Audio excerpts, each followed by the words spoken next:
যত বেশি দরুদ পড়বেন আপনার টেনশন তত কমে যাবে। ফজিলত শোনেন, যত বেশি দরুদ পড়বেন আপনার টেনশন দুশ্চিন্তা তত কমে যাবে।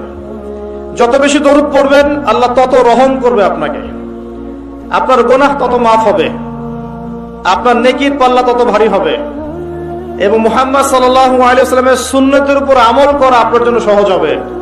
আর সবচেয়ে বড় কথা, কিয়ামতের দিন আপনার পক্ষে নবী সাল্লাল্লাহু আলাইহি ওয়াসাল্লাম স্বয়ং সুপারিশ করবেন ইনশাআল্লাহ, যদি আপনি বেশি বেশি দরুদ পড়তে পারেন।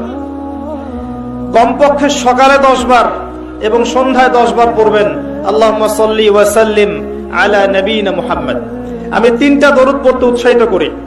একটা ছোট্ট দরুদ বললাম, আল্লাহুম্মা সাল্লি, বলেন আমার সাথে, আল্লাহুম্মা সাল্লি ওয়া সাল্লিম আলা নবিয়িনা মুহাম্মদ, এটা একটা। অথবা এভাবে বলতে পারেন, আল্লাহুম্মা সাল্লি আলা মুহাম্মদ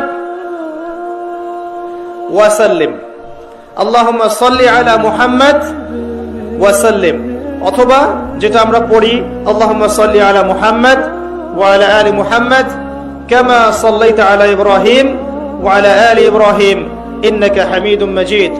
আল্লাহুম্মা বারিক আলা মুহাম্মদ ওয়া আলা আলি মুহাম্মদ কামা বারাকতা আলা ইব্রাহিম ওয়া আলা আলি ইব্রাহিম ইন্নাকা হামিদুম মাজিদ।